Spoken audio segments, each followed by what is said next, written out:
শেষ জামানায় যুব সমাজের করণীয়। কি বললাম বলেন তো? শেষ জামানায় যুবক যে শ্রেণীরা আছেন, আপনাদের কি করতে হবে বা আপনারা কিভাবে করবেন এই বিষয়ে আমি আমার ক্ষুদ্র জ্ঞানে কিছু দিক নির্দেশনা দেওয়ার চেষ্টা করব ইনশাআল্লাহ। শোনার আগ্রহ আছে ইনশাআল্লাহ? চাচাদের জন্য যদিও লেকচারটা না, তবে আপনারা আপনাদের সন্তানদেরকে এটা পৌঁছে দিতে পারেন। যুবকদের জন্য কেন স্পেশালি আজকের লেকচার সেটা আমি পরে বলবো ইনশাআল্লাহ। তার আগে আপনাদেরকে একটা হাদিস শোনাই। নবী সাল্লাল্লাহু আলাইহি ওয়াসাল্লাম বলেছেন যে আল্লাহ পাক যখন থেকে এই পৃথিবী সৃষ্টি করেছেন তখন থেকে নিয়ে কিয়ামত পর্যন্ত পৃথিবীর সবচেয়ে বড় ফিতনা, সবচেয়ে বড় বিপর্যয়, ফাসাদ এবং পরীক্ষার নাম হচ্ছে মাসিহুদ দাজ্জালের ফিতনা। এই পথে আরেকটা শ্রেণী সবচেয়ে বড় বাধা, সেটা হলো এই মুসলিম উম্মার তরুণ প্রজন্ম, যাদেরকে নিয়ে আমার আজকের লেকচার। এই জায়গা থেকে তোমাদের জন্য কথা। এতক্ষণ যা বললাম কিছুটা বুঝতে পারছেন কি? আলহামদুলিল্লাহ। এখন এই মাসিহুদ দাজ্জাল এবং এর অনুসারীদের জন্য সবচেয়ে বড় বাধা হচ্ছে এই মুসলিম উম্মার তরুণ প্রজন্ম। কারণ তরুণ প্রজন্ম চাইলে, তরুণ প্রজন্ম যদি একবার গর্জে ওঠে মুসলিমদের, ইনশাআল্লাহ তাআলা তারা সকল বাতিলের ভিত্তি গুঁড়িয়ে দিতে পারে ইনশাআল্লাহ। তরুণ প্রজন্মের মধ্যেই ছিল খালিদ বিন ওয়ালিদ, তারিক বিন জিয়াদ, এই মানুষগুলা, ওমর ইবনুল খাত্তাব, আলী ইবনে আবি তালেব, যায়েদ ইবনে হারসা, আসাদুল্লাহ, সাদ ইবনে আবি ওয়াক্কাস। এই যে সাহাবায়ে কেরামদের নাম আপনারা জানেন, তরুণ সাহাবী ছিলেন যখন তারা ইসলামের পক্ষে দাঁড়িয়েছিলেন। একাই ওমর সে সারা মক্কাকে পরিবর্তন করে ফেললো। এক হামজার সামনে 20-30টা মানুষ দাঁড়াতে সাহস পাইত না। একজন তারেক বিন জিয়াদ, তিনি স্পেন জয় করে ফেললেন। মাত্র অল্প কিছু সৈন্য নিয়ে মোহাম্মদ বিন কাসিম আমাদের এই ভারতীয় উপমহাদেশ জয় করলেন। এখন আপনি মুসলিম হয়ে এখানে বসে আছেন। এই তরুণ প্রজন্মই পারে এই বাতিলের শিকড় উপরে ফেলতে। এই জন্যে মাসিহুদ দাজ্জাল এবং তার অনুসারীরা খুব ভালো করেই জানে যে মুসলিম তরুণ প্রজন্মকে যদি আমরা আটকাতে না পারি তাহলে আমাদের ভবিষ্যৎ খারাপ আছে। এই জন্য সারা বিশ্বে দেখবেন তরুণদেরকে ধ্বংস করার সমস্ত ষড়যন্ত্র চক্রান্ত চলছে। কিভাবে? পয়েন্ট নাম্বার 1, প্রথমত ইহুদি এবং খ্রিস্টান এই সভ্যতা আপনার সাথে যা করেছে তা হচ্ছে আপনাকে আপনার জীবনের উদ্দেশ্য থেকে তারা সরিয়ে দিয়েছে। এটা 1 নাম্বার কাজ তারা করেছে। আল্লাহ পাক কোরআনে বলেছিলেন, ওয়ামা খালাকতুল জিন্না ওয়াল ইনসা ইল্লা লিয়াবুদুন, আমি মানুষ এবং জিনকে শুধুমাত্র আমার ইবাদত করার জন্যই সৃষ্টি করেছি। তারা আপনাকে এই উদ্দেশ্য থেকে সরিয়ে দিয়েছে। এখনকার যুবক শ্রেণী আল্লাহর জন্য বাঁচে না, আল্লাহর জন্য মরে না।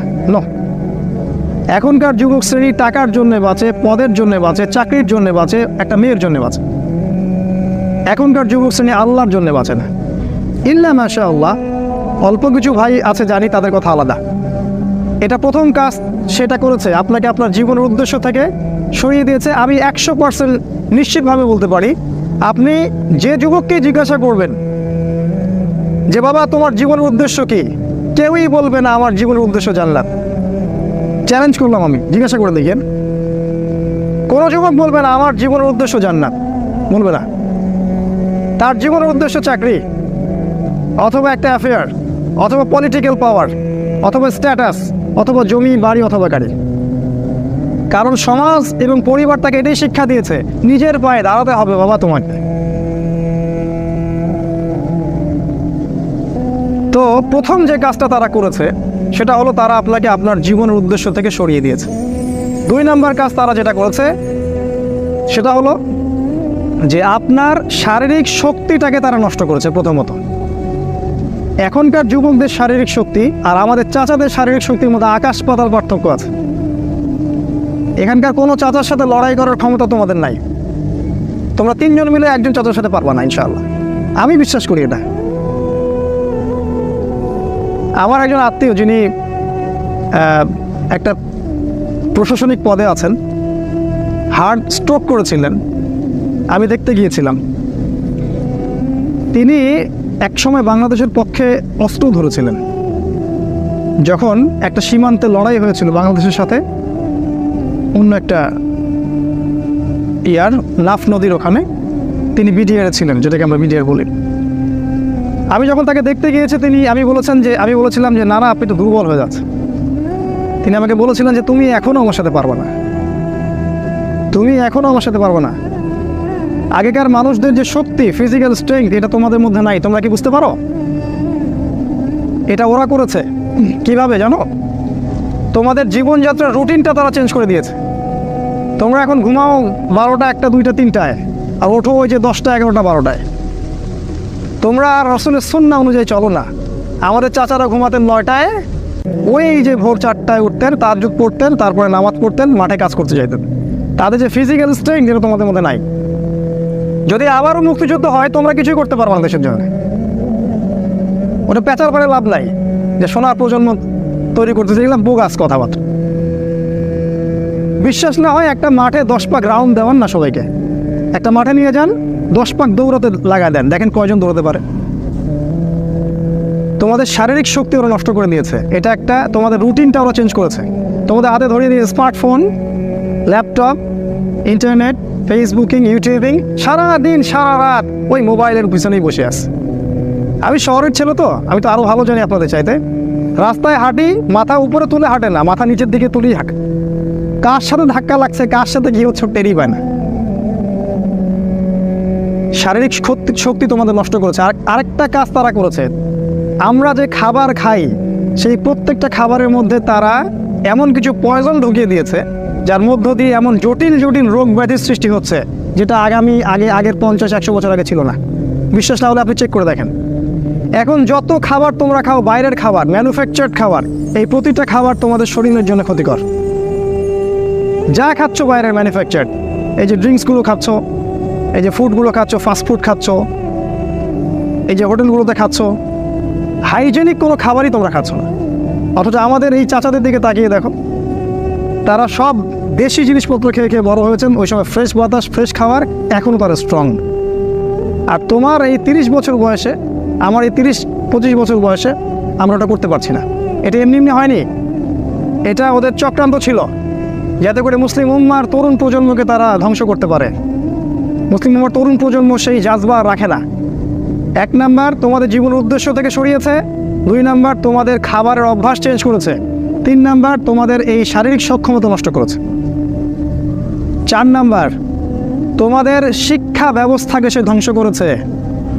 কথাটা ভালো করে শোনো, তোমাদের শিক্ষা ব্যবস্থাকে তারা ধ্বংস করেছে। কিভাবে? তুমি 25 বছর এই সেকুলার লাইনে পড়াশোনা করবা, 25টা সূরা তুমি শিখতে পারবা না, ইম্পসিবল। তুমি 25 বছর এদিকে পড়াশোনা করেছো, কিন্তু 25টা হাদিস তোমার জানা নাই, 25 জন সাহাবীর নাম তুমি বলতে পারবে না। তুমি রাসূলুল্লাহ সাল্লাল্লাহু আলাইহি ওয়াসাল্লামের জীবনী কখনো পড়ে দেখো নাই, ছুঁয়েও দেখো নাই, তার স্ত্রীদের নাম তোমার জানা নাই, 10 জন জান্নাতি সুসংবাদপ্রাপ্ত সাহাবীর নাম তোমার জানা নাই। কিন্তু তুমি এদিকে science, arts, commerce, physics, chemistry, biology, হাবি জাবি সব পুরো শেষ করেছো, ইসলামের বেসিক নলেজ তুমি অর্জন করো নাই। এটা ওদের চক্রান্ত ছিল, শিক্ষা ব্যবস্থা দিয়ে তোমাদেরকে ইসলাম থেকে সরিয়ে দেয়া, এবং তারা সেখানে 100% সফল। এগুলো নিয়ে কথা বলার সময় যেহেতু আমাদের নাই, আমরা যেহেতু আমাদের ওই যে হাত বাঁধা, আমিন টামিন এইসব নিয়ে আমরা যে মারামারি কাটাকাটির মধ্যে আছি, এটাই হচ্ছে আমাদের বড় জিহাদ আমাদের, তাই না? এই জায়গায় কাজ করা উচিত ছিল। পক্ষান্তরে যারা মাদ্রাসায় পড়ছি আমরা, অত্যন্ত দুঃখজনক যে মাদ্রাসায় পড়ার পরেও আমরা সাম্প্রদায়িক হয়ে যাচ্ছি। কেন জানি নিজের বুঝ, নিজের দল, নিজের মাযহাব, নিজের তরিকার বাইরে আমরা আর চিন্তা করতে পারছি না। ইসলাম যে একটা প্রশস্ত সাগর, এখানে যে কত কি আছে এটা আমাদের জানা হচ্ছে না। একই সাথে কোরআন সুন্নাহ হাতে থাকার পরেও আমরা বিশ্বকে চ্যালেঞ্জ করতে পারছি না। আল্লাহ পাক বলেছেন, কোরআন আমি তোমার উপর নাজিল করেছি তিবিয়ানান লিকুল্লি শাই, এটা প্রত্যেকটা বিষয়ের ব্যাখ্যা। কিন্তু কোরআন থেকে আমরা পৃথিবীর সব কিছু এখন ব্যাখ্যা করতে পারি না। কোরআন দিয়ে আমরা অর্থনীতি ব্যাখ্যা করতে পারি না, আমরা রাজনীতি ব্যাখ্যা করতে পারি না, আমরা শেষ জামানাকে ব্যাখ্যা করতে পারি না। কিন্তু কোরআন আমাদের হাতে আছে, ঘরে আছে। মাদ্রাসায় পড়ছি, কিন্তু মাদ্রাসায় পড়ে ইংরেজি জানছি না, আইসিটি জানছি না, বিশ্ব সম্পর্কে জানছি না, অর্থনীতি জানছি না, এমনকি ইসলামের ইতিহাসও জানছি না। তাহলে এখানেও কিছু সমস্যা থেকে গেছে। এটা দ্বিমুখী শিক্ষা ব্যবস্থা চলছে, এটার একমুখীকরণ প্রয়োজন ছিল, যেটা হয়নি বিগত 50, 60, 70 বছর। আর আগামী তো অল্প সময় বাকি আছে। এখন এটার জন্য আর চেষ্টা করেও কোনো লাভ হবে আমার মনে হয় না, আল্লাহু আ'লাম বিসওয়াব। এটা 4 নাম্বার কাজ তারা করেছে, এডুকেশন সিস্টেমকে দিয়ে তোমাদের ভিতরটাকে ধ্বংস করে দিয়েছে। 5 নাম্বার, তারা তোমাদেরকে দুনিয়ার মোহে ব্যস্ত রেখেছে। 5 নম্বর, দুনিয়াটাকে এত সুশোভিত করে তোমাদের সামনে তুলে ধরেছে, মনে হচ্ছে এই দুনিয়াই সব কিছু। আর এই দুনিয়া পূজারী কোনো যুবক ছেলেকে দিয়ে আপনি আল্লাহর পথে কোনো খেদমত আশা করতে পারেন না, কারণ ওর পুরো চিন্তাটা দুনিয়া কেন্দ্রিক। সকালবেলা ঘুম থেকে উঠেও চিন্তা করে দুনিয়া দুনিয়া আর দুনিয়া, রাতে ঘুমানো পর্যন্ত। হ্যাঁ, কুমুত্তাকে আসুর আল্লাহ পাক বলেছেন, হাত্তা যুরতুমুল মাকাবির, যতক্ষণ না তোমরা কবরে পৌঁছাচ্ছ ততক্ষণ এই প্রাচুর্যের প্রতিযোগিতায় লিপ্ত আছো। দুনিয়ার সুশোভিত, এই যে দেখবে দুনিয়ার যত মোহ, এটা তোমার সামনে সহজলভ্য করা হয়েছে। অল্প টাকা দিন এত জিবি কিনুন, মাত্র এত টাকা দিন এত কিছু কিনুন।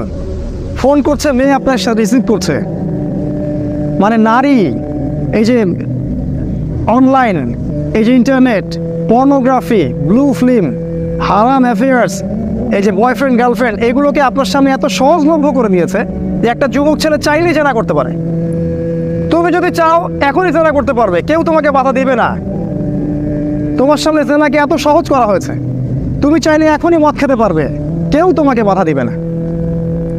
আর মদের তো লাইসেন্স দেওয়া আছে আমাদের দেশে, পতিতালয়গুলো লাইসেন্সও দেওয়া আছে, কেউ তোমাকে বাধা দিবে না। এটা এত সহজ কেন করে দেওয়া হলো? অথচ মদ যদি ওমর রাদিয়াল্লাহু আনহুর সময় কেউ পান করত, তাকে 80টা বেত্রাঘাত করা হতো। কেউ যদি জিনা করতো ওই সময়, তাহলে প্রকাশ্যে ওকে 100টা বেত্রাঘাত করা হতো। কোনো বিবাহিত ব্যক্তি যদি জিনা করতো, তাকে রজম করে হত্যা করা হতো। কেউ যদি কোনো ব্যক্তিকে অন্যায়ভাবে হত্যা করতো, তাকেও কেসাস করা হতো, হত্যা করা হতো। এগুলো তুমি আর দেখবে না। এখন তুমি দেখবে সমস্ত পাপ সহজলভ্য হয়ে গেছে। এটা এমনি এমনি হয়নি, তারা করেছে তোমার জন্যে, যাতে তোমার ভিতরের ঈমানটা চলে যায়। কারণ পাপী হৃদয় নিয়ে তুমি আল্লাহর পথে দাওয়াত ও জিহাদ করতে পারবে না। কদ আফলাহা মান যাক্কাহা ওয়া কদ খাবা মান দাসাহা, যে পবিত্র হয়েছে সে সফল, আর সে ধ্বংস হলো যার ভিতরটা কলুষিত হয়ে গেছে। তোমার ভিতরটা কলুষিত হয়ে গেছে, তোমার ভিতরে কোনো রকম চেতনাই নাই আল্লাহর পথে দাওয়াতের এবং জিহাদের, এটা ধ্বংস করে ফেলা হয়েছে। কারণ পাপ করতে করতে করতে করতে তোমার ভিতরে কালিমা লেপন হয়ে গেছে। কারণ তুমি দিনে একটা বারো আল্লাহকে বলো না আস্তাগফিরুল্লাহ ওয়া আতুবু ইলাইহি। খেয়াল করে দেখবা, কোরআন তেলাওয়াত শুনে তোমার চোখ দিয়ে কখনো পানি পড়ে না। কখনো কি খেয়াল করেছো যে কোরআন তেলাওয়াত তোমার সামনে দিন রাত করা হচ্ছে, তোমার চোখ দিয়ে এক ফোঁটা পানি বের হচ্ছে না? কেন বের হচ্ছে না? কারণ তোমার ভিতরে সেই পরিশুদ্ধ হৃদয়টা নাই, তাসকিয়া নূরটা নাই, পাপ দিয়ে ভর্তি হয়ে গেছে। 6 নাম্বার, নারীকে তোমার সামনে সহজলভ্য করা হয়েছে। নারী, মেয়েদেরকে তোমার সামনে এমনভাবে উপস্থাপন করা হয়েছে ন্যাংটা করে। রাসূল সাল্লাল্লাহু আলাইহি ওয়াসাল্লাম বলেছিলেন যে শেষ জামানায় 2 শ্রেণীর মানুষ আসবে যাদেরকে আমি এখনো দেখি নাই। এক শ্রেণী হচ্ছে নিসাউন কাসিয়াতুন আরিয়া মুইলাতুন মামিলাত, মানে এমন এক শ্রেণীর মেয়ে বের হবে শেষ জামানায় যারা কাপড় পরেও ন্যাংটা হয়ে থাকবে। ভাষাটা ভালো করে বোঝেন, কাপড় পরেও তারা লগ্ন হয়ে থাকবে। আমার মনে হয় না এটার ব্যাখ্যা করার দরকার আছে। কাপড় পরবে, কিন্তু কাপড়ের সব কিছুই, ভিতরে সব কিছু আপনি দেখতে পারবেন, বুঝতে পারবেন কোন অঙ্গ কতটুকু উঁচু নিচু, কোনটা কি। এখন এমন ড্রেস বাইরে থেকে ভিতরে সব দেখা যায়, কাঠামো কি সেটাও দেখা যায়। এমনকি এমন বোরখা বের হয়েছে এখন, যেটা পরার পরেও দেখবেন যে তার ফিজিক্যাল সমস্ত স্ট্রাকচার বোঝা যায়।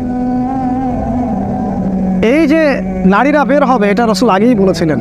একটা হাদিস আপনাদেরকে বলি, নবী সাল্লাল্লাহু আলাইহি ওয়াসাল্লাম আরও বলেছেন যে এই মাসীহুদ দাজ্জালের সবচেয়ে শেষ অনুসারী হবে এক শ্রেণীর নারী, এক শ্রেণীর নগ্ন নারী, যাদেরকে তার স্বামী বাবা পিতা ঘরে রাখতে চাইবে, কিন্তু তারা ঘরে থাকবে না, তারা বাঁধন ছিঁড়ে বের হয়ে চলে যাবে বাইরে। আবার বুঝাই, শেষ জামানায় মাসীহুদ দাজ্জালের অনুসারী হবে এক শ্রেণীর নারী, যাদেরকে তাদের পিতা স্বামী ভাই ঘরে রাখতে চাইবে, তারা ঘরে থাকবে না। আপনি কি বুঝতে পারছেন তারা কারা? বর্তমান সময়ে ফ্যামিলিস্ট রেভলিউশন যারা করছে, এরা সবাই দাজ্জালের অনুসারী। দাজ্জাল যখন বের হবে, এরা সবাই তাকে অনুসরণ করবে, অবশ্যই করবে। একটা কোভিড-19 যদি সবাইকে একমুখী করে ফেলতে পারে, দাজ্জালের ফিতনা যে কত ভয়ঙ্কর হবে সেটা চিন্তাই করতে পারবেন না আপনি। একটা খালি হুঙ্কার যে মূর্তি স্থাপন হবেই, যে এর বিরোধিতা করবে তার বিরুদ্ধে রাষ্ট্রদ্রোহের মামলা দেওয়া হবে। সারা দেশের মানুষ ম্যাক্সিমামই এখন ওইদিকে অনুসরণ করছে। এই জন্য অবস্থা। তাহলে দাজ্জাল যখন বের হবে তখন যে কোটি কোটি মানুষ তাকে অনুসরণ করবে না, এটা কি কোনো গ্যারান্টি আছে? বরং কোটি কোটি মানুষই তাকে অনুসরণ করবে। তোমার সামনে নারীকে সহজলভ্য করে দেওয়া হয়েছে। স্কুলে নারী, স্কুল কলেজের মধ্যে কো এডুকেশন, ছেলে মেয়ে একসাথে বসে পড়াশোনা করে। একটা মেয়ে এরকম নগ্ন পোশাক পরে আমার সামনে যদি বসে থাকে দিনে 5 ঘন্টা, কয়দিন আপনি জেনা থেকে দূরে থাকতে পারবেন বলেন তো? আজকে আপনি দেখা করবেন, কালকে নোট নেবেন, তারপরে দেখা সাক্ষাৎ হবে, কফি খাবেন, এক পর্যায়ে ঘুরতে যাবেন, ডেটে যাবেন, আস্তে আস্তে আস্তে আস্তে তার সাথে আপনি জেনায় লিপ্ত হয়ে যাবেন। এর জন্য কি শুধু ছেলেটা দায়ী? এর জন্য কি শুধু ছেলেটাই দায়ী? এই মেয়েটাও দায়ী, এই মেয়ের পরিবারও দায়ী, এই ছেলের পরিবারও দায়ী। আর সবচেয়ে বড় দায়ী হচ্ছে সে ব্যক্তি যে এই সিস্টেমটাকে লঞ্চ করেছে এই দেশের মধ্যে, যে সিস্টেমের মধ্যে পড়াশোনা করাচ্ছে, এরাই সবচেয়ে বড় দায়ী। সূরা নূরের একটা আয়াত আছে না, যে যারা মুমিনদের সমাজের মধ্যে এই অশ্লীলতা ছড়ায় তারা যেন সতর্ক হয়ে যায়, আল্লাহর পক্ষ থেকে ভয়ঙ্কর আযাব তাদের উপর আসবে। হাদিসে আসছে এমন এমন রোগ ব্যাধির উদ্ভব হবে যেটা আগে কখনো হয়নি। এই দেখেন কি হচ্ছে এখন, এমন এমন রোগ ব্যাধি আসবে অশ্লীলতার কারণে, বেহায়াপনার কারণে, যেটা আদৌ কখনো পৃথিবীতে আসে নাই। দেখেন সামনে কি হয়, আরও ভয়ঙ্কর প্রলয় আসবে ইনশাআল্লাহ, কেউ ঠেকাতে পারবে না। নবীর কথা এগুলো, বদলানোর কোনো সুযোগ নাই। তোমরা পড়াশোনা করবা, তোমাদের সামনে মেয়েদেরকে ছেড়ে দেওয়া হয়েছে। কলেজে যাবা তখন তো আরও অবস্থা খারাপ, ফ্রি মিক্সিং, যা ইচ্ছা তাই করতে পারবা তোমরা। আর সামনের দিনগুলোতে দেখবা লিভ টুগেদারকে জায়েজ করে দেওয়া হবে, এটাও হবে, এটাও দেখার বাকি থাকবে না। অন্য দেশগুলোর মতো দেখবা ছেলে মেয়ে একসাথে থাকতে পারবে, বিয়ের দরকার হবে না, এটাও হবে সামনে।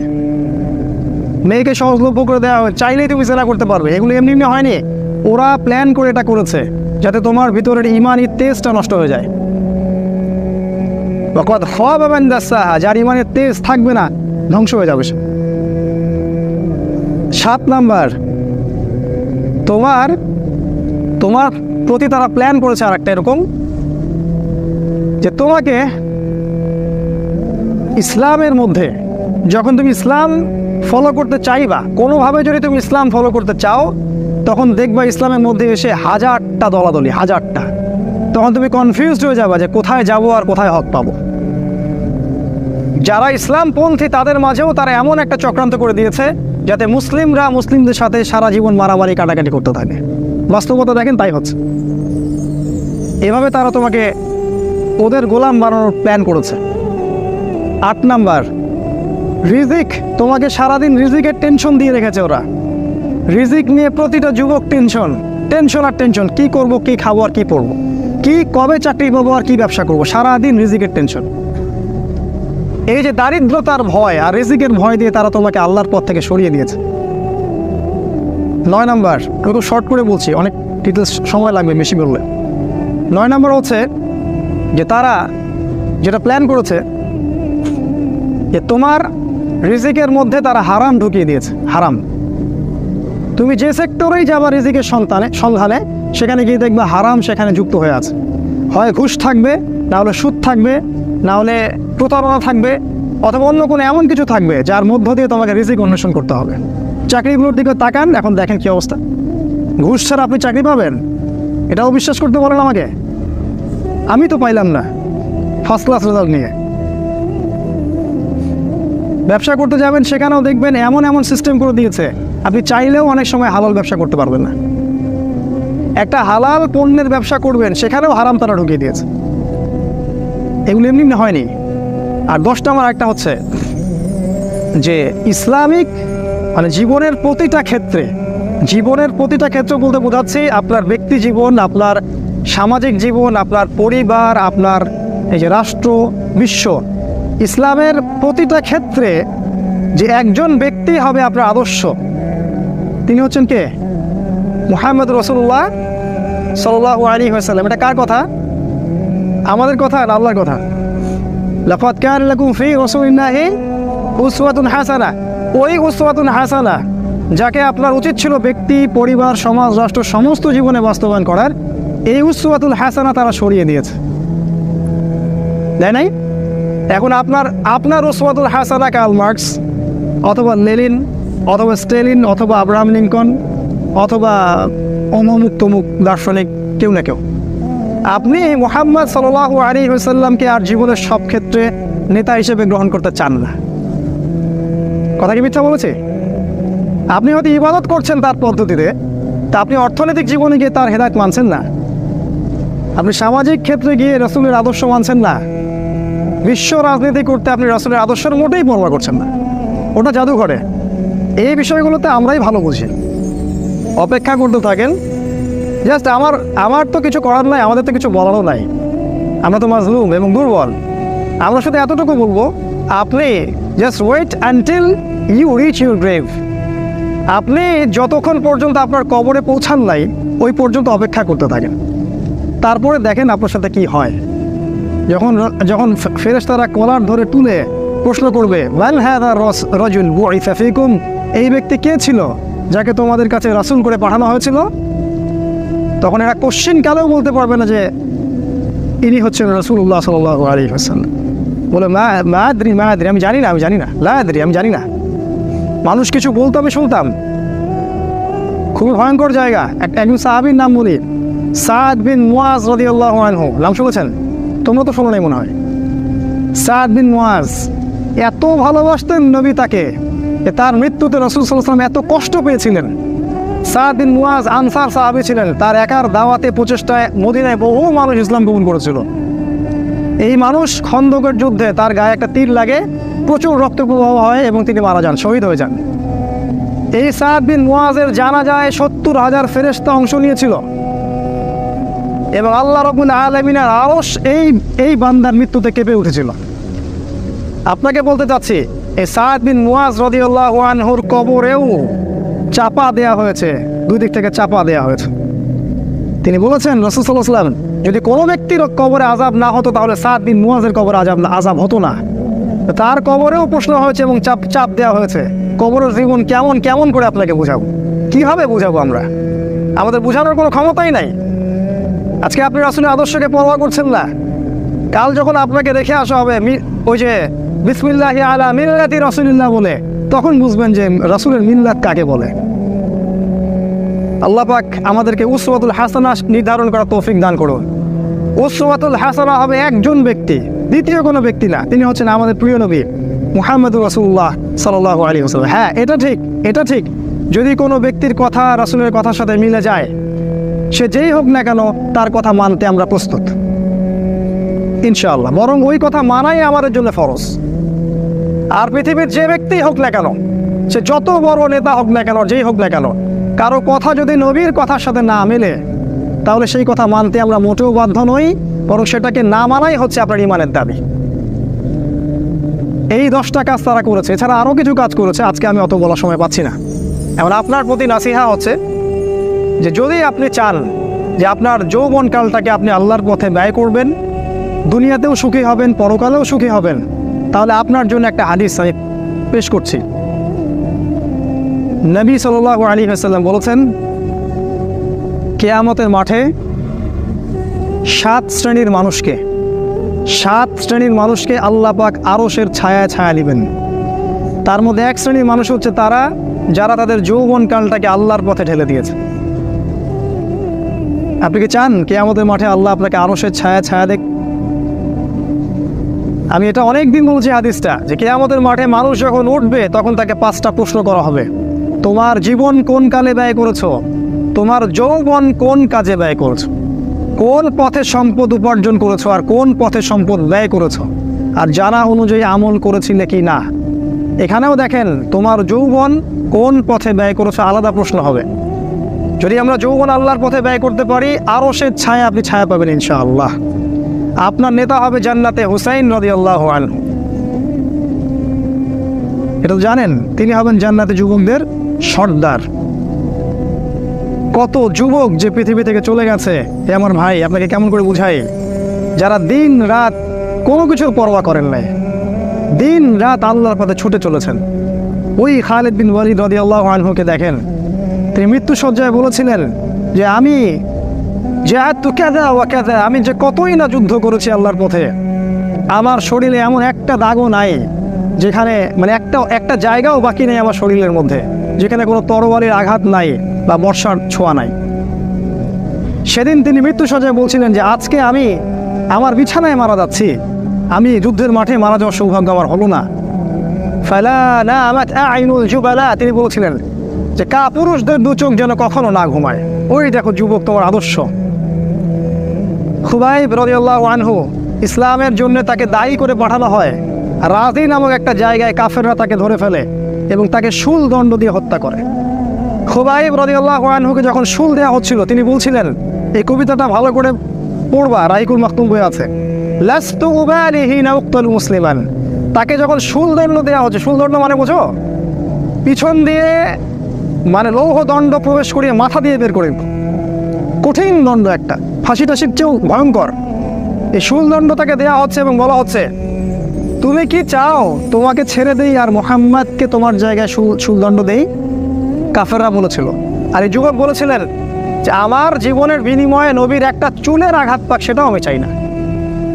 দোয়া করছে, আল্লাহ আমার মৃত্যুর সংবাদটা নবীকে পৌঁছে দিও। আল্লাহ পাক সেটা পৌঁছে দিলেন।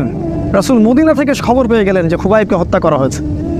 তিনি তখন কবিতা আবৃত্তি করছিলেন যে লাস্তু উবালি হিনা উক্তালু মুসলিমান, আমি কোনো পরোয়াই করি না যখন আমাকে মুসলিম হিসেবে হত্যা করা হচ্ছে। আর আই জামিন কান লিল্লাহি মাসরাই, আমাকে যেদিকেই পাশ ফেরানো হোক না কেন সেটা আল্লাহর জন্যই। ওয়াযালিকা ইলাহু ওয়া ইয়াশা, এবং তিনি হচ্ছেন এমন ইলাহ যিনি যদি চান ইউবারিক আলা ফি কুল্লি শিলউই মিমাসা, তাহলে তিনি প্রত্যেকটা আমার গোশত টুকরা হাড্ডির মধ্যে বরকত দিতে পারবেন। এই কবিতা বলতে বলতে তার জান চলে যায়। এই যে তোমার আদর্শ, কখনো ভেবেছো তাদেরকে নিয়ে? তারা তোমাদের সুপার হিরো। আজকে ফ্যান্টাসির জগতে সুপার হিরো খুঁজে বেড়াও তোমরা। তো রাসূলের আদর্শ গ্রহণ করার সৌভাগ্য হলো না। খালিদ বিন ওয়ালিদকে দেখতে পারলে না। ওমর ইবনুল খাত্তাব এমন বীর, যার সামনে 10 জন 15 জন কিছুই না, তরোয়ার নিয়ে বের হয়েছেন নবীকে হত্যা করবে। প্রতিমধ্যে শুনলেন কি তার বোন ভগ্নিপতি ইসলাম কবুল করেছে, চললেন বোন আর ভগ্নিপতিকে আগে মারবো তারপর নবীকে। সেখানে গিয়ে শুনলেন কোরআন তেলাওয়াত করা হচ্ছে, কান লাগিয়ে শুনলেন কি তেলাওয়াত করা হচ্ছে। জিজ্ঞাসা করলেন কি তেলাওয়াত করছো? তারা বললো যে আমরা কিছুই তেলাওয়াত করছিলাম না। তিনি মারধর শুরু করলেন। এক পর্যায়ে একটা কাগজ বের হয়ে আসলো, ওই যে নুসখা, সেখানে লেখা ছিল সূরা তাহা। সেই সূরা তাহার তিলাওয়াত শুনে পড়তে পড়তে পড়তে পড়তে তার চোখ দিয়ে দরদর করে পানি পড়তে লাগলো এবং তিনি বলতে লাগলেন, ইয়ানবাগি লিমান ইয়াকুলু হাদা আল্লা ইউবাদা মাআহু গায়রা, যে সত্তা এরকম কোরআন নাজিল করতে পারে উচিত হবে না যে তার সাথে কাউকে শরীক করা হোক। বললেন, শাহিদতু আল্লা ইলাহা ইল্লাল্লাহ ওয়া আন্না মুহাম্মাদান রাসূলুল্লাহ, আমি সাক্ষ্য দিচ্ছি আল্লাহ ছাড়া কোনো মাবুদ নাই এবং মুহাম্মদ আল্লাহর রাসূল সাল্লাল্লাহু আলাইহি ওয়াসাল্লাম। খুযুনি ইলা রাসূলিল্লাহি ওয়া আসহাবিহি, আমাকে আল্লাহর রাসূল এবং সাহাবীদের কাছে নিয়ে চলো, আমি ইসলাম কবুল করবো এখনই গিয়ে। সেখানে গিয়ে নবীকে বললেন, ইয়া রাসূলুল্লাহ, আমি জিতুকা উমিনু বিল্লাহি ওয়া রাসূলিহি, আমি আপনার কাছে এসেছি আল্লাহ এবং আপনার প্রতি ঈমানদার হয়েই এসেছি। ওয়া বিমা জিতা বিহি মিন ইনদিল্লাহ, আর আপনি আল্লাহর পক্ষ থেকে যা নিয়ে এসেছেন এই কোরআনের প্রতি ঈমানদার হয়েই আমি এসেছি এখানে। তিনি বললেন ওই সময় ওমর ইবনুল খাত্তাব যে ইয়া রাসূলুল্লাহ, আমরা কি হকের উপর নাই? আলাসনা আলাল হক ওয়া লাইসু আলাল বাতিল, আমরা কি হকের উপর নাই? মুশরিকরা কি বাতিলের উপর নাই? তাহলে আমরা কেন গোপনে গোপনে ইসলামের দাওয়াত দিব? আজকে থেকে প্রকাশ্যে ইসলামের দাওয়াত দিব। তখন থেকে ইসলাম প্রকাশ্যে দাওয়াত পেয়েছে, তার আগে পায়নি। তুমি ওমর হতে পারো না? একটা ছেলেকে দেখলাম অনলাইনে, আমি তাকে চিনি না, অনলাইনে একটা স্ট্যাটাস দেখেছিলাম, খালি ইসলামের পক্ষে কিছু একটা বলার কারণে তার একটা বড় পথ চলে গেছে এবং সে স্ট্যাটাস দিয়েছে যে যদি একদিন বাঁচি সিংহের মতো বাঁচবো, তাও ধর্মকে আমি দলের কাছে বিক্রি করব না। মন থেকে দোয়া চলে আসলো। ওর ওখানে আমি কমেন্ট করেছি যে তোমাকে আল্লাহ ওমরের মতো কবুল করুক। হামজা বীর সাহাবী, যাকে উহুদের যুদ্ধে শহীদ করা হয়েছে। আবু জেহেল রাসূলকে চর মেরেছিল একটা। হামজা রাদিয়াল্লাহু আনহু যখন শুনেছেন আবু জেহেল রাসূলকে মেরেছে, সরাসরি আবু জেহেলের বাসায় ওকে গলার ধরে বের করে প্রচণ্ড খুশি করে একটা মারা হলো। বলা হলো যে আমার ভাতিজা যে দিনের উপর আছে আমিও সেই দিনের উপর আছি। রুদ্দাহা ইন ইসতাতা'তা, তোমার ক্ষমতা থাকলে আমাদেরকে ঠেকিয়ে দেখাও দেখি। তিনি রাসূলের কাছে গেলেন, বললেন ইয়া ইবনে আখি, হে আমার ভাতিজা, কুনতু আনসুরুকা বিল হামিয়া, আমি তোমাকে সাহায্য করতাম আত্মীয়তার সম্পর্কের কারণে। আলানা আনসুরুকা লিল ইসলাম, আজকের দিন থেকে আমি ইসলামের জন্য তোমাকে সাহায্য করব। আশহাদু আল্লা ইলাহা ইল্লাল্লাহ ওয়া আন্নাকা রাসূলুল্লাহ, আমি সাক্ষ্য দিলাম যে আল্লাহ ছাড়া কোনো ইলাহ নাই, তুমি আল্লাহর রাসূল। এই যে ইসলামের শক্তি বাড়তে থাকলো তখন, তো তুমি হামজার মতো হতে পারো না? হামজা রাদিয়াল্লাহু আনহু ওদের যুদ্ধে যখন করছিলেন, তার সামনে কোনো কাফের মুশরিক টিকতে পারে নাই। আমি তোমাকে বলিনি যে অস্ত্র নিয়ে এখন বের হয়ে যাও, কথা অন্যদিকে নিয়ে যাবা না, কথাটা অন্যদিকে ঘুরাবা না। এখন তো মিডিয়ার যুগ, কথা অন্যদিকে মানুষ ঘুরায় খুব সহজে। আমি বলেছি তোমার এই চেতনাটা নাই, তুমি হামজার মতো চেতনা ধারণ করতে পারো না, উমরের মতো চেতনা ধারণ করতে পারো না। অসংখ্য সাহাবী ছিলেন এরকম। মুসআব বিন উমাইর এত ধনী সাহাবী ছিলেন, যার আতরের খুশবু ছিল আরবের সবচেয়ে দামি আতরের খুশবু। ইসলাম কবুল করে সব ছেড়ে দিলেন, এক পোশাকে তাকে কবর দেওয়া হয়েছে উহুদের মাঠে। মানে তাকে যখন শহীদ করা হয়, তার দেহের মধ্যে এতগুলো তরবারির দাগ ছিল, তুমি কল্পনাও করতে পারবে না। এই সাহাবীকে রাসূল সাল্লাল্লাহু আলাইহি ওয়াসাল্লাম যখন দাফন করলেন, তাকে দাফন করার জন্য কোনো কাফন পাওয়া যাচ্ছিল না, ঘাস দিয়ে তাকে দাফন করা হয়েছে। এই হলো মুসআব বিন উমাইর রাদিয়াল্লাহু আনহু। কত সাহাবী চলে গেছেন এমন দুনিয়া থেকে, কত বীর যোদ্ধা চলে গেলেন পৃথিবী থেকে। আজ পর্যন্ত তোমাদের এই আদর্শগুলো তোমরা অর্জন করতে পারলে না। তোমরা এখনো সেই পশ্চিমা সভ্যতার গোলক ধাঁধায় পড়ে আছো। ওই ইহুদি, ওই খ্রিস্টান, ওই দাজ্যের অনুসারীরা যা শিখাচ্ছে তাই শিখছো, যা গিলাচ্ছে তাই গিলছো, মিডিয়া যা দেখছো তাই বিশ্বাস করছো। আল্লাহ পাক তোমাদের সবাইকে যেন ইসলামের দিকে হেদায়েত দান করেন, ফিরিয়ে নিয়ে আসেন। আল্লাহুম্মা আমিন। কয়েকটা পয়েন্ট খালি আকারে বলছি, কি করবা তুমি এখন। এক নাম্বার, তুমি তোমার জীবনের উদ্দেশ্যটাকে ফিক্স করো। ঠান্ডা মাথায় আজকে রাতের বেলা চিন্তা করবা আল্লাহ পাক তোমাকে কি জন্য দুনিয়ায় পাঠিয়েছেন। একটু চিন্তা করবা, 1 মিনিট একটু চিন্তা করবা যে তুমি পৃথিবীতে নাই, তুমি মারা গেছো। চিন্তা করবা তুমি মারা গেছো। এরপর চিন্তা করবা তুমি যে মারা গেছো, পৃথিবীর কারো কোনো সমস্যা হচ্ছে কিনা। তুমি যে মারা গেছো, পৃথিবী কি থেমে আছে? তোমার পরিবার থেমে থাকবে? তোমার শিক্ষা, তোমার বন্ধু বান্ধব, তোমার আত্মীয় স্বজন কেউ থেমে থাকবে? কেউ থেমে থাকবে না। তুমি পৃথিবীতে থাকো বা না থাকো, কারো কিছু আসে যাবে না। আল্লাহ পাক তোমাকে যে পৃথিবীতে রেখেছেন, একটা সুযোগ খালি দিয়েছেন, সেটা তুমি আল্লাহর দ্বীনের জন্য কিছু করতে পারো। এটাই আল্লাহ তোমার কাছে চান, আর কিচ্ছু চান না। আর কিচ্ছু আল্লাহ তোমার কাছে চান না। আল্লাহ চান তুমি একজন ভালো মানুষ হও, ভালো মুসলিম হও এবং দ্বীনের জন্য কিছু খেদমত করে পৃথিবী থেকে বিদায় নাও। এই দিন তুমি ছাড়াও বিজয়ী হবে ইনশাআল্লাহ। তুমি থাকো বা না থাকো, এই দিন কিন্তু বিজয়ী হবেই। হয় তোমাকে নিয়ে হবে অথবা তোমাকে ছাড়াই হবে। জীবনের উদ্দেশ্য ফিক্স করো। জীবনের উদ্দেশ্য একটাই, জান্নাত। জান্নাত পাওয়ার জন্য যা করা দরকার তাই করতে হবে। কোরআন হাদিস মেনে চলা থেকে শুরু করে আমল করা, আদব আখলাক সব কিছু এর মধ্যে চলে আসবে ইনশাআল্লাহ। আল্লাহ পাক তোমাকে পথ দেখাবেন। আগে তুমি জীবনের উদ্দেশ্য ফিক্স করো। একটা কথা বলি, সবাই তোমাদেরকে বলবে জীবনে সফল হতে হবে। অনেক কথা আমি বলছি আমার ব্যক্তিগত অভিজ্ঞতা থেকেই বলছি। আল্লাহ পাক আলহামদুলিল্লাহ ফার্স্ট সেকেন্ড ছাড়া রেজাল্ট আমাদের হতো না। যখন থেকে আমরা বুঝতে পেরেছি যে ট্র্যাকে আমরা যাচ্ছি সে ট্র্যাকটা ভুল, এই বুঝটা যখন থেকে আসছে আমাদের মধ্যে, আমরা চেষ্টা করছি অন্যদেরকে আমাদের শিক্ষা দিয়ে সচেতন করার জন্য। আমরাও ভুল করেছি, ভুলের উপর ভুল করেছি। আল্লাহ পাক যেন মাফ করেন, আল্লাহুম্মা আমিন। সাফল্যের সংজ্ঞা শেখানো হতো আমাদেরকে পরিবার থেকে। সফল হতে হবে বাবা, নিজের পায়ে দাঁড়াতে হবে, বাবাকে দেখতে হবে, মাকে দেখতে হবে, অমুক তমুক ইত্যাদি ইত্যাদি। বিয়ে করবি কি নিয়ে, তোর তো কিছুই নাই, বলে নাই কথাগুলো আপনাদেরকে। চাকরি বাকরি করতে হবে, প্রতিষ্ঠিত হতে হবে। শোনো, সাফল্যের একটা সংজ্ঞা দিয়েছেন আল্লাহ কোরআনে, একটাই সংজ্ঞা, সূরা আল ইমরানের মধ্যে আছে। আজকে আমি সব ডিটেলস বলার সময় পাচ্ছি না। সূরা আল ইমরানের মধ্যে আছে, কুল্লু নাফসিন যায়িকাতুল মাউত, প্রত্যেকটা নফস মারা যাবে এবং কিয়ামতের মাঠে তাদের পুরোপুরি প্রতিদান তাদেরকে দেয়া হবে। এখানে আল্লাহ সাফল্যের সংজ্ঞা দিয়েছেন, ফামান যুহজিআ আনিন নার ওয়া উদখিলাল জান্নাহ ফাকাদ ফাজ। ওই দিন কিয়ামতের মাঠে যাকে জাহান্নাম থেকে বাঁচানো হবে আর জান্নাতে প্রবেশ করানো হবে, ফাকাদ ফাজা, এই ব্যক্তি হচ্ছে সফল। সাফল্যের সংজ্ঞা কোথায় পেলেন? যদি আমরা জাহান্নাম থেকে বাঁচতে পারি প্রত্যেক ব্যক্তি এবং জান্নাতে যেতে পারি, সেই সফল। এছাড়া কেউই সফল না, এই পৃথিবীর কেউই সফল না, কেউ না। সে যত বড় রাষ্ট্রনেতা হোক, পণ্ডিত হোক, বিজ্ঞ হোক, পণ্ডিত কে হয় হোক, যার দাপটে সারা বিশ্ব কাঁপে, এও সফল না যদি না সে জান্নাতে যেতে পারে।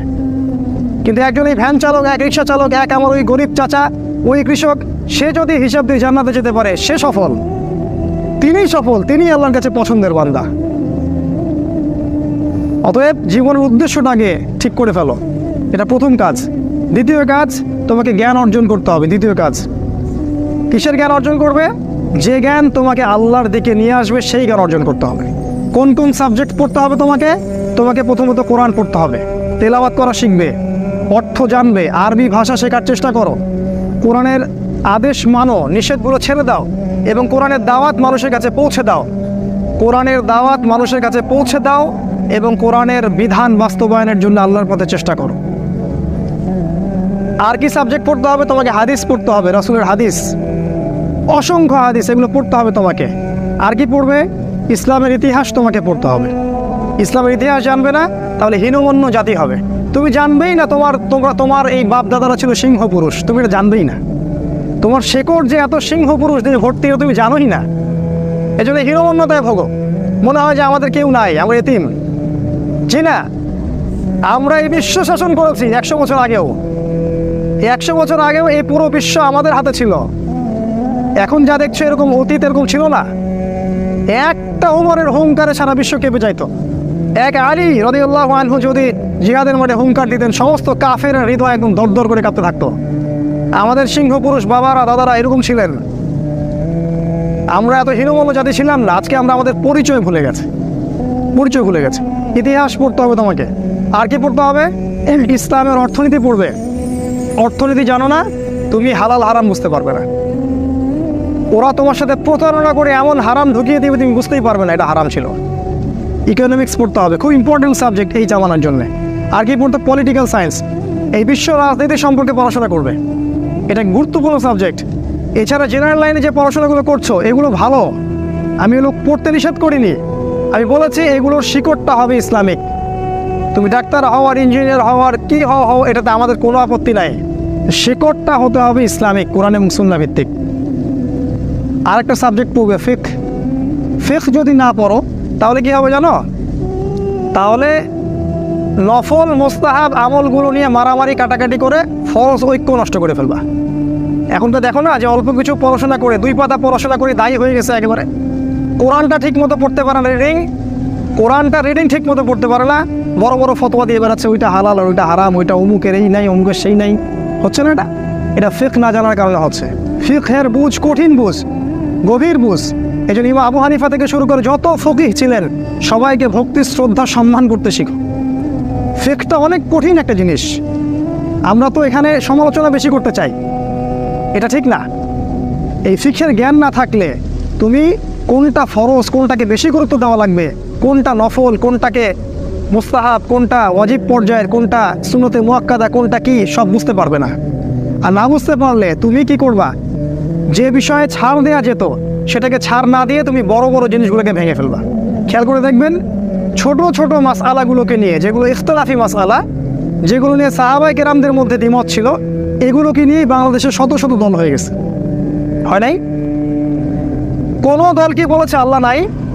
কোনো দল বলে যে রাসূল নাই, কোরআন নাই, আমাদের কেবলা আলাদা, এটা বলে? সবার আল্লাহ এক, রাসূল এক, কেবলা এক, কোরআন এক, সুন্নাহ এক, সব এক। তাহলে এতগুলো দল কেন হলো? ওই যে সংকীর্ণ মানসিকতা এবং এই ফিকহের বুঝ না থাকার কারণে হয়েছে। তাই ফিকহটা পড়বে, না হলে তোমার দ্বারা উপকার না হয় উম্মার ক্ষতি হয়ে যাবে। আর 2-1টা সাবজেক্ট বলছি, জিও পলিটিক্স, ভূ রাজনৈতিক প্রেক্ষাপটটা পড়তে হবে তোমাকে। এর সাথে একটা সাবজেক্ট অবশ্যই পড়বে রাসূলুল্লাহ সাল্লাল্লাহু আলাইহি ওয়াসাল্লামের জীবনী। এই কয়েকটা সাবজেক্ট পড়তে পারো, শেষ জামানায় ইনশাআল্লাহ আল্লাহ পাক তোমার হাতে পতাকা দিবেন এবং তুমি আল্লাহর দ্বীনের পতাকা বহন করবে ইনশাআল্লাহ। জ্ঞান নাই, কিচ্ছু করতে পারবে না। যদি তুমি জ্ঞান অর্জন করতে না পারো, তুমি বাতিলের মোকাবেলা করতে পারবে না। এখনকার যুদ্ধটা অস্ত্রের যুদ্ধ না, এখনকার যুদ্ধ জ্ঞানের যুদ্ধ। তুমি ওদের সাথে অস্ত্রের যুদ্ধ করে পারবে না। এখনকার যুদ্ধটা জ্ঞানের যুদ্ধ। ওটাও আসবে সামনে, যখন ইমামুল মাহদী আসবেন, সারা বিশ্ব জুড়ে মালহামা শুরু হবে, তখন মহাযুদ্ধ। এই ফিজিক্যাল স্ট্রেংথ নিয়ে, মেন্টাল স্ট্রেংথ নিয়ে, ইমানের স্ট্রেংথ নিয়ে পারবে না। জ্ঞান অর্জন করো, কারণ রাসূল সাল্লাল্লাহু আলাইহি ওয়াসাল্লামকে প্রথম আল্লাহ আদেশ করেছেন ইকরা, পড়ুন। জ্ঞান নাই, সমাজ সংস্কার করতে পারবে না। এটা 2। 3 নাম্বার হচ্ছে জ্ঞান অনুযায়ী আমল করতে শেখো। দ্রুত যতটুকু জানলা আমল করতে শেখো, আগামীকালের জন্য ফেলে রাখবে না। আজকে যা শিখেছো আজকে আমল করো, রাসূলের সুন্নাহগুলোকে গুরুত্ব দিয়ে করো। যেখানে ইসলাম প্রশস্ততা দিয়েছে সেখানে প্রশস্ততা প্রদর্শন করো। যেখানে প্রশস্ততা নাই সেখানে ওটাই মেনে চলো। ইসলাম একটা প্রশস্ত রিলিজন, এখানে অনেক কিছু প্রশস্ততা আছে। সেই প্রশস্ত ইসলাম ফলো করো, আমলগুলো করো। প্রতিদিন 5 ওয়াক্ত সালাত মসজিদে জামাতের সাথে পড়তে হবে। যখন তুমি রমাদান মাস পাবে সওম রাখতে হবে। জাকাতের সম্পদ আসলে জাকাত দিবে। মানুষের সাথে ভালো আচরণ করতে শেখো, উম্মাকে ঐক্যবদ্ধ করতে শেখো, কোরআনের জ্ঞান অর্জন করো, সুন্নাহর জ্ঞান অর্জন করো, এবং যারা অনুযায়ী আমল করে তুমি তোমার নিজের ভিতরে একটা পরিবর্তন নিয়ে আসো। পবিত্র হওয়ার চেষ্টা করো, সব পাপ থেকে তওবা করে ফিরে আসো। রাসূলের সুন্নাহগুলোকে গুরুত্ব দাও। A to Z, বাথরুমে যাওয়া থেকে শুরু করে তোমার জীবনের প্রতিটা ক্ষেত্রে নবীজির সুন্নাহগুলোকে তোমার উপর বাস্তবায়ন করো। নিজের উপর সুন্নাহ নাই, তুমি সমাজে সুন্নাহ বাস্তবায়ন করতে পারবে না। 3 নাম্বার। 4 নাম্বার, আদর্শ পরিবার গড়ে তোলো। আদর্শ পরিবার গড়ে তোলার জন্য তোমাকে তাড়াতাড়ি বিয়ে করতে হবে। তোমার সামর্থ্য আছে, শারীরিক মানসিক সামর্থ্য আছে, রুজির একটা ব্যবস্থা আছে, বিয়ে করে ফেলো, দেরি করবে না। বিয়ে করে ফেলো, দেরি করবে না। আমি বলছি অবশ্যই অবশ্যই তোমার শারীরিক সামর্থ্য থাকতে হবে, মানসিক সামর্থ্য থাকতে হবে, অর্থনৈতিক সামর্থ্য থাকতে হবে, একটা মেয়ের রেসপন্সিবিলিটি নেওয়ার সামর্থ্য থাকতে হবে। সামর্থ্য হয়ে গেলেই তুমি বিয়ে করে ফেলবে, আর কোনো দিকে দেখার দরকার নাই। এমনকি তোমার যদি একাধিক বিয়ে করার সামর্থ্য থাকে সেটাও তোমাকে করতে হবে। যার একাধিক বিয়ে করার সামর্থ্য আছে সে যদি না করে সেটাই তার জন্য গোনার কাজ। জি, এই কথাগুলো বলার সাহস পায় না অনেকে, এই কথাগুলো বলার সাহস হয় না, আলেমদেরই হয় না। 2টা বিয়ে করলে মানুষ আবার কি মনে করবে, আমার মনে হয় চরিত্রের সমস্যা, ইত্যাদি ইত্যাদি। আরে বোকা, তাহলে কোরআনের মধ্যে 4টা বিয়ের কথা আসলো কেন? আল্লাহ পাক এমনি এমনি আয়াত নাযিল করলেন নাকি? আল্লাহ পাক খুব ভালো করেই জানেন ছেলেদের চেয়ে মেয়েদের সংখ্যা বেশি হবে। অনেক ছেলে মারা যাবে, মেয়েরা সমাজে বেঁচে থাকবে। কত অসংখ্য এতিম মেয়ে সমাজে পড়ে আছে, অসংখ্য বিধবা মেয়ে সমাজে পড়ে আছে। ওদের দায়িত্ব নিতে হবে না? কে নেবে ওদের দায়িত্ব? কিন্তু ছেলেরা দায়িত্ব না নেয় কে দায়িত্ব নেবে? ওই মেয়েগুলো কি সমাজের প্রজাপতি হয়ে থাকবে? ওরা কি পতিতালয় সম্পত্তি হবে? ওদের অধিকার নাই। এখানে অধিকার দিলে আমরা চরিত্র খারাপ হয়ে যায়। আর এদের সাথে তোমরা সারা দেশে এবং বিশ্বে জেলা করে বেড়াচ্ছ, এগুলোতে চরিত্র খারাপ হয় না। একটা ছেলে বিয়ে করার পরেও 10টা মেয়ের সাথে পরকীয়া করে, এটাতে চরিত্র খারাপ হয় না। কিন্তু যদি আরেকটা বিয়ে করে তখন সমাজের মানুষ তাকে বাঁকা চোখে দেখা শুরু করে। এটা জাহিলিয়াত, এটা পুরো সম্পূর্ণ মক্কার জাহিলিয়াত চলছে। দ্রুত বিয়ে করো, বিয়ে করে আদর্শ পরিবার গঠন করবে। পরিবারটা এত শক্তিশালী হবে যে পরিবারের ভিতর যেন কোনো রকম শিরক, কোনো বেদাত, কোনো কুফর, কোনো হারাম ঢুকতে না পারে। পারবে না ইনশাআল্লাহ? ইনশাআল্লাহ। 5 নাম্বার, তোমার সন্তানদেরকে মানুষ করে যাও। কালকে তুমি থাকবে না, তোমার সন্তানরা বেঁচে থাকবে।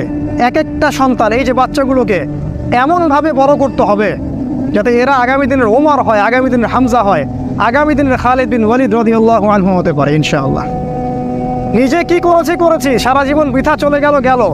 নিজের সাথে যা হয়েছে হয়েছে, বাচ্চাদের সাথে আর রিস্ক নেবেন না।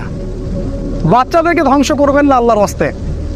ওদেরকে আল্লাহর পথে দিয়ে দিন, দিন শেখান, কোরআন শেখান, হাদিস শেখান, ডিনামাইট করে গড়ে তোলেন। 6 7 নাম্বার, হালাল রিজিক অন্বেষণ করো তোমরা। রিজিকটা যত ছোট পেশা হোক না কেন, যদি হালাল হয় অবশ্যই সেটাই উত্তম। আর যত বড় পেশা হোক না কেন, যদি হারাম হয় সেটা তোমার জন্য জাহান্নামে যাওয়ার কারণ হবে। অনেক বড় পদ আছে কিন্তু সেখানে ঘুষ আছে, সুদ আছে, প্রতারণা আছে, সেখানে যাবে না। আল্লাহর ওয়াস্তে সেখান থেকে দূরে থাকো। আর তুমি যদি কৃষক হয়ে থাকো, তোমার রুজির মধ্যে হালাল থাকে, তুমি কৃষিকাজ করেই সংসার চালাও, কোনো সমস্যা নেই ভাই, কোনো সমস্যা নাই। লজ্জার কিছু নাই, অপমানের কিচ্ছু নাই। তুমি আল্লাহর কাছে প্রিয় বান্দা। আল্লাহ পাক বলেছেন, ইন্নাল্লাহা তাইয়্যিব লা ইয়াকবালু ইল্লা তাইয়্যিব। আল্লাহ পাক পবিত্র, পবিত্র রিজিক ছাড়া তিনি গ্রহণ করেন না। সারা জীবনের ইবাদত কবুল হবে না যদি আপনার রিজিকের মধ্যে হারাম থাকে। কিচ্ছু করার নাই, নবীর কথা পাল্টাতে পারবেন না। সারা জীবন সুদ ঘুষ খেয়ে বছর বছর হজ উমরা করবেন আর হাদিস সাহেব লকুব লাগাবেন, ওইসব করে লাভ নাই আল্লাহর কাছে, কোনো লাভ নাই। ওইরকম হজ আবু জেহেলও করতো, আবু জেহেল হজ করতো এরকম। ওইসব হজ উমরা আল্লাহ পাকের কাছে দেখায় লাভ নাই। রিজিক হতে হবে পিওর, পরিশুদ্ধ, যেটা খুব ডিফিকাল্ট।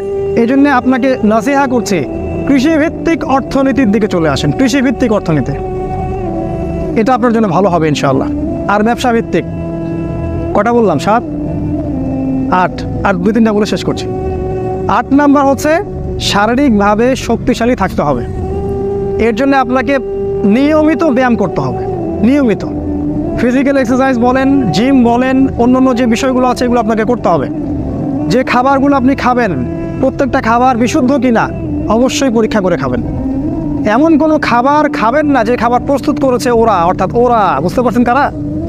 কারণ ওদের খাবারের মধ্যে এমন কিছু থাকে যেটা আপনাকে আস্তে আস্তে আস্তে আস্তে ধ্বংস করে দেবে। এত ক্যান্সারের রোগী আগে ছিল, এত ডায়াবেটিসের রোগী আগে ছিল, এই যে প্রেশার, হাবি জাবি, স্ট্রোক এগুলো আগে ছিল না, এগুলো রোগ আগে ছিল না। বিগত এই 50 বছরে দেখবেন এমন এমন সব রোগ এত বেশি বেশি করে বাসা বেঁধেছে যে আমাদের প্রজন্মের পর প্রজন্ম ধুকে ধুকে মারা যাচ্ছে এখন। অতএব খাবারের ব্যাপারে সচেতন থাকবেন। এমন খাবার গ্রহণ করবেন না যে খাবারটা বিশুদ্ধ না, যে খাবারটা ম্যানুফ্যাকচার সেটা গ্রহণ করবেন না, মানে মানুষ ওই কলকারখানায় তৈরি করেছে এমন খাবার খাবার খাবেন না। নিজে খাবার উৎপাদন করে খান, নিজে চাষ করে খান, খাঁটি জিনিস খুঁজে খুঁজে খাবেন। আল্লাহর ওয়াস্তে এটা নসিহা করছে এই কারণে, আপনি প্রচণ্ড অসুস্থ হয়ে যাবেন যদি আপনি ওদের খাবার খান।